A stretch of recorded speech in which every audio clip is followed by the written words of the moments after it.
Astăzi, în Biblia mai clară, mai practică, vă invit să descoperim împreună importanța micilor detalii din textul biblic.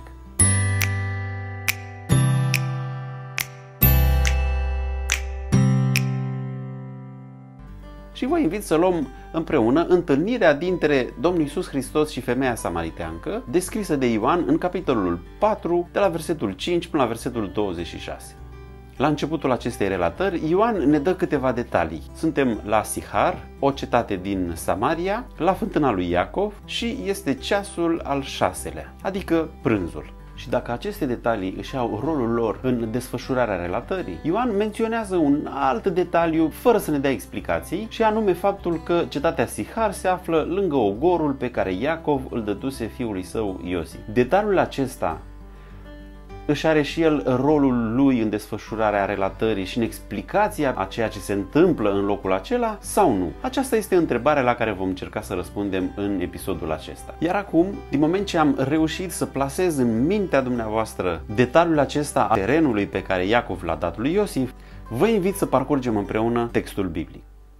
Dialogul care se stabilește între Isus și femeia samariteancă, inițiat de Domnul Isus Hristos, este un dialog caracteristic de un parcurs al dezvoltării credinței, în care Domnul Isus Hristos își propune să recompună credința acestei femei samaritence. Isus își descoperă identitatea în fața acestei femei, în așa fel încât ea să-și schimbe viața. Și putem să ne dăm seama de progresul pe care îl face această femeie pe acest parcurs al dezvoltării credinței, din numele pe care ea îi le dă Domnul Iisus Hristos. La început, Domnul Iisus Hristos este inamicul, pentru că în versetul 9 ea îi se adresează lui Iisus spunându-i: cum tu care ești evreu? Iar pentru femeie, faptul că Iisus era evreu însemna că el face parte dintr-o altă confesiune religioasă decât ea. În primul schimb, din cadrul acestui dialog care se stabilește între Domnul Iisus Hristos și femeia samariteancă, se concentrează toată diferența care era între cei doi și cele două națiuni din care făceau parte.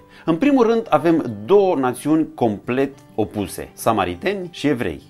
Avem două locuri de închinare diferite pe muntele acesta, adică Garizim și Ierusalim. Avem două genuri diferite, un bărbat și o femeie, și avem de asemenea două reputații distincte. Isus, considerat ca fiind un rabi, și o femeie de o moralitate discutabilă. Să nu uităm, conform unui alt detaliu pe care Ioan îl dă, că Domnul Iisus Hristos era obosit. Și atunci când suntem obosiți, suntem mai sensibili atunci când cineva ne consideră dușmanul lui. Și avem tendința poate să încheiem orice dialog cu această persoană. Isus nu se enervează însă, pentru că el chiar dorea să-și descopere identitatea în fața acestei femei, pentru că ea să poată să-și schimbe viața. Isus continuă dialogul cu femeia și, după ce inițial îi ceruse ceva, acum îi propune ceva. Și deși femeia se află într-o confuzie totală, pentru că Isus era mai degrabă pe un teren spiritual, iar ea era bine ancorată pe teren material, ea schimbă de opinie, pentru că atunci când cineva îți oferă ceva, poate că nu este neapărat un dușman, și îl numește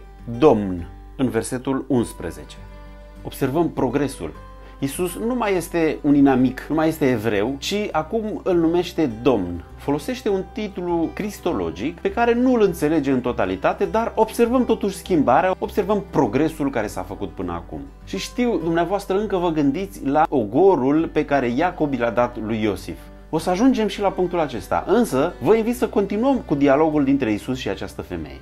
După ce l-a numit Domn, femeia pune în cumpănă identitatea Domnului Iisus Hristos, comparând-o cu identitatea lui Iacov, considerat de ei ca fiind părintele lor. Iisus, rămânând pe terenul spiritual, adaugă la propunerea inițială a apei vii și faptul că oricui va bea din apa aceasta nu îi se va mai face sete niciodată. Mai mult decât atât, ea se va transforma într-un izvor capabil să dea și altora. Astfel că nu va mai fi nevoie să meargă să caute fericirea în altă parte, pentru că fericirea se va găsi în interiorul ei. Și așa, iată cum ușor ne apropiem de terenul pe care Iosif l-a primit de la tatăl său Iacov. Și cum este vorba de o ofertă de nerefuzat, femeia spune: da, aș vrea să beau din apa aceasta. Dar cum ea rămâne tot în terenul acesta material, Isus o însoțește pe acest teren, făcându-i o propunere: du-te și cheamă-l pe soțul tău. Și acum iată a sosit în sfârșit momentul să vizităm ogorul pe care Iacov i l-a dat lui Iosif. De fapt, terenul nu este important în sine însuși, ci faptul că el se află la sfârșitul unei relatări din Vechiul Testament și ceea ce se întâmplă în relatarea respectivă face legătura între Iacov și femeia aceasta samariteancă.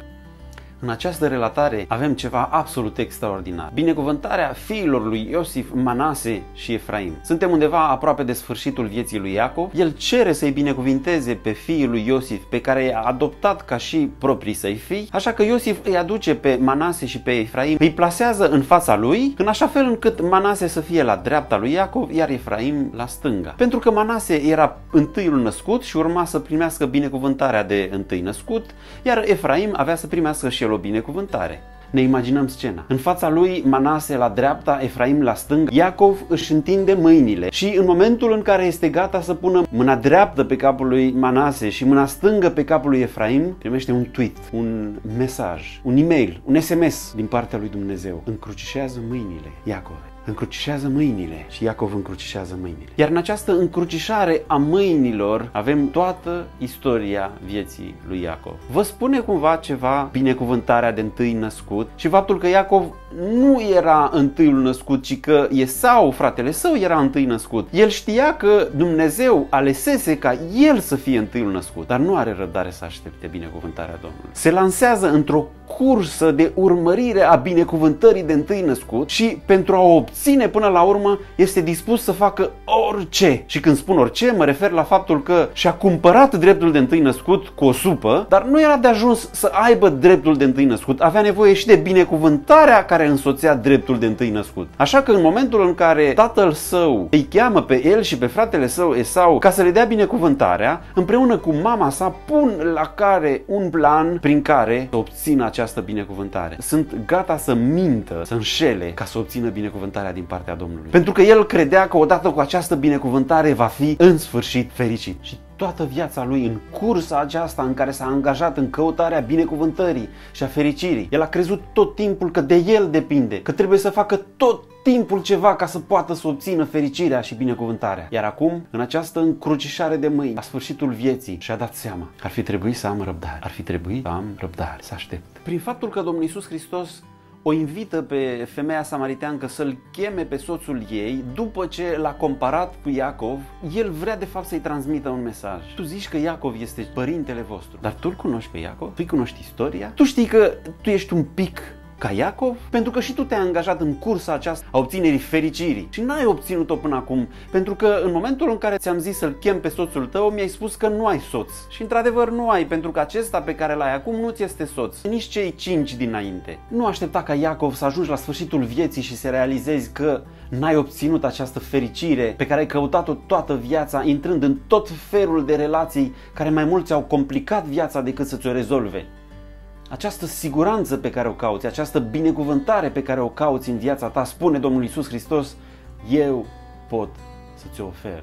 Și pot să ți-o ofer în așa fel încât nu va trebui să te mai duci să cauți fericirea nicăieri în altă parte. Pentru că eu voi face în așa fel încât să fie în viața ta. Și iată că acum, după ce am vizitat ogorul pe care Iacov l-a dat lui Iosif, femeia se uită la Iisus și nu mai vede în el un inamic, un dușman, doar un domn ce îi spune, acum știu că ești un profet. Însă rămânând în continuare lângă Iisus și înțelegând pe deplin ceea ce el avea să-i ofere, ajunge până la urmă să-l recunoască ca Mesia. Și după ce ajunge la înțelegerea aceasta, pleacă de la fântâna lui Iacov. Se duce să-i aducă și pe alții la Iisus, ca să le umple și lor viața cu această fericire care durează până în veșnicii. Vedeți cum, dacă ținem cont de detalii, Biblia devine mai clară și dacă este mai clară, este mai practică. Dacă te-au ajutat explicațiile pe care ți le-am dat, atunci abonează-te și activează și notificările.